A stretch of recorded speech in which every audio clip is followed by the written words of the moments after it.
na tayo ngayon. Galing tayo ng boundary ng Camarines Norte. Mga guys, magmula rito hanggang Sipocot, 25 kilometers ang tatakbuhin natin. Anong oras na ba? Teka, 5:17 na. So sana hindi tayo abutin ng dilim dito dahil sobrang dilim dito, tingin ko sa gabi. Pero eto na, medyo bibilisan na lang natin ng konti. Ayan, tignan natin mga guys kung kakayanin natin ng marating yung Sipocot ng maliwanag pa. Buti dito sa Camarines Sur, at least pwede ka nang pumasok dun sa checkpoint nila nang hindi ka na hiningihan ng kung ano-ano. Pero sa Camarines Norte mahigpit talaga. Talagang kailangan mo talaga ng antigen test. Guys, kanina dito talaga bumuhos yung sobrang lakas na ulan kanina dito sa lugar na to. Tapos paglagpas namin doon, walang ulan. Kaya yun, basang-basa kami. Tapos mga guys, madilim na ng konti. Yun, may mga dadaanan tayo dito na medyo as in wala talagang ilaw. Kasi matagal-tagal na rin kami hindi nakakagala eh. So ayun, pwede na, masaya na kami. Dito na tayo sa boundary. Paliko na tayo dyan, pakanan na tayo. Kasi pag dumiretso tayo papunta ng Naga yan. So kakanan tayo, balik ng Tagkawayan.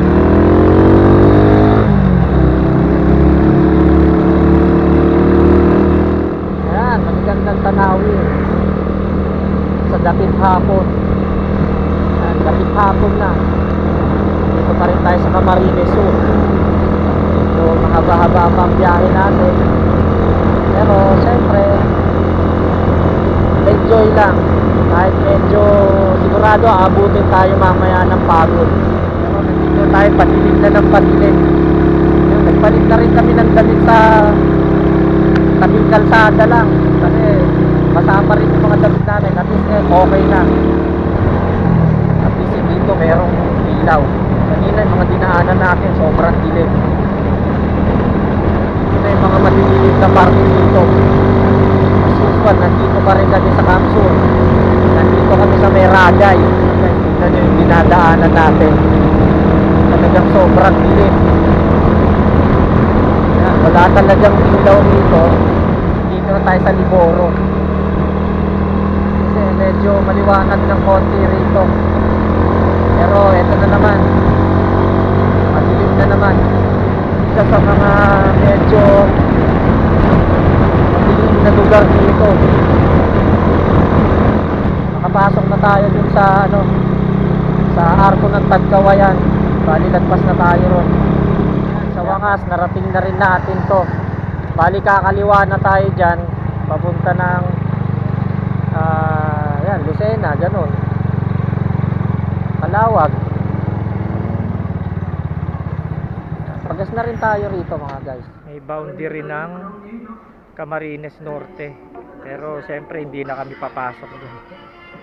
Pupunta na kami dito, kakaliwa na kami papuntang Lucena. Medyo nagpapahinga lang kami. Ayan, hanggang gabi mahigpit pa rin sila. Talagang sinasala nila yung mga pumapa. Ang ganda ng buwan, no? Liwanag niya. Buti ka mo, nakatulong din sa amin yan kasi at least yung mga madidilim na lugar medyo lumiliwanag pa rin siya sa tulong na rin ng buwan. Salamat na Diyos kasi nakarating kami rito ng ligtas.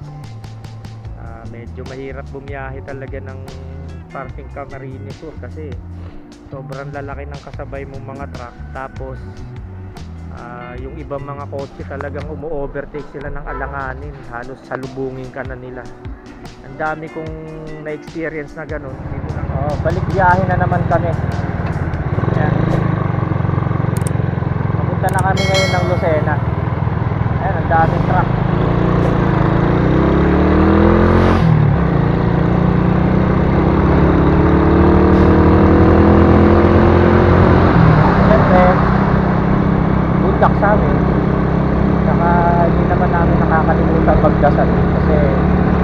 talaga yung pinaka-importante sa lahat.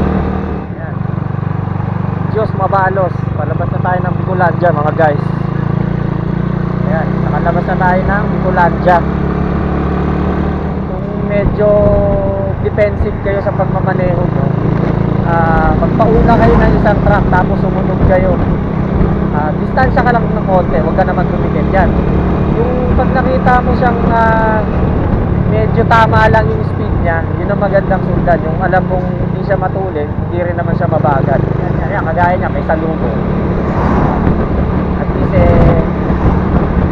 o kaya yung mga kasalubong na may mga nagtataka overtake sa at least hindi ikaw sasalubong. Ayan, nandito na tayo sa may tulay. Malapit-lapit na tayo sa diversion na papunta ng lakas nun. Lakas ng lubak. Ayan, dito na tayo guys sa diversion. Pag inalak talaga yung nagmomotor dito sa diversion na to. Kaya talagang kailangan alerto talaga. Hanggang maaari, huwag kang pigilin. Nakagabi, may dala kayong flashlight. Malakas na flashlight para nakikita nyo yung gilid nyo. Itong diversion na to, mga pare,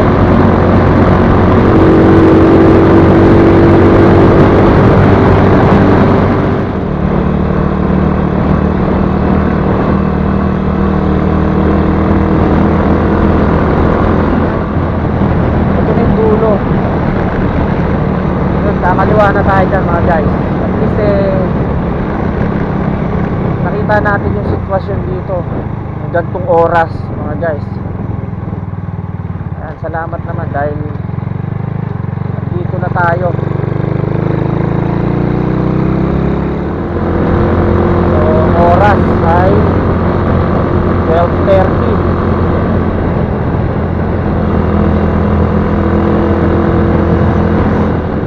Bayan ng Gumaka. Bali kahanan tayo dyan papunta ng Atimonan. Ayan, papunta Lucena.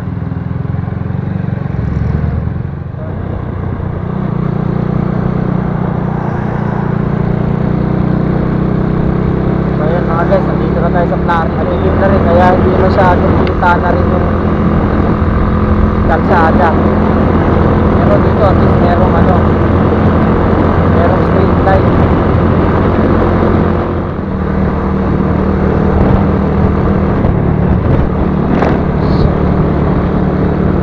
Okay, dito na tayo sa Jollibee Atimonan. Approaching tayo ng diversion. Yan, alauna na ng madaling araw. Tuloy pa rin ang biyahe natin. Magmula kanina, umalis kami alas 4 ng madaling araw. Ito, hanggang ngayon bumibiyahe pa rin, walang hinto. Pag tumatak ng alas 4, 24 hours na kami bumibiyahe ng walang hinto. Nandito na tayo sa diversion ng Atimonan.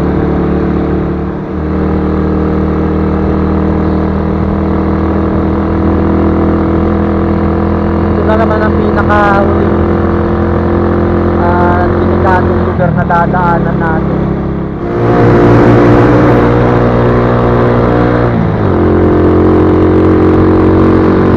Woo!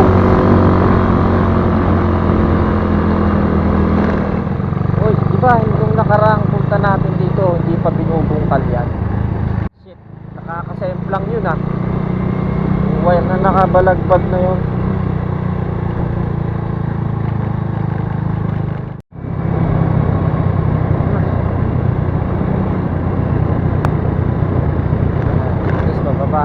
Oops. Yun ito ang madilim. Wow.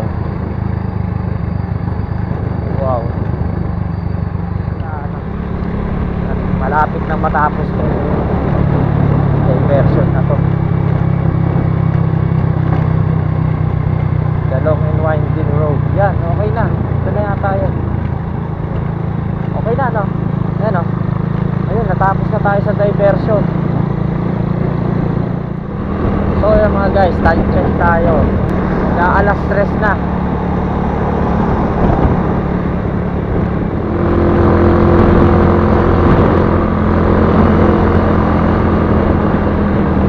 Angat, angat.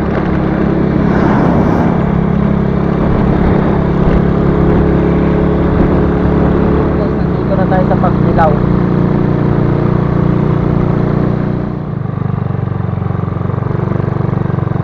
What?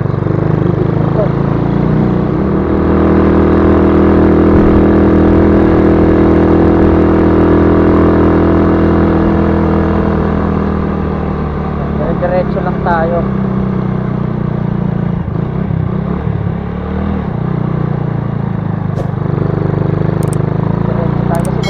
Tayabas eh, kanan.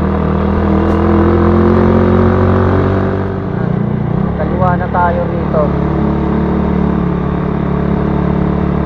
Punta na tayo ng Sariaya.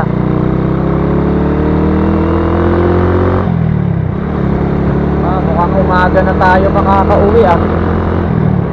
Malayo-layo pa yung biyahe natin.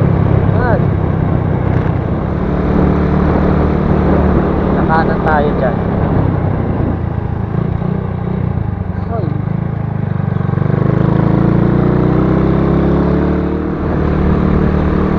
Mga guys, nandito na tayo sa San Pablo ngayon. Papasok na tayo ng bayan ng San Pablo. Ngayon, magsusorkat na kami papunta ng Palawan. So mga guys, dito na lang itong video namin.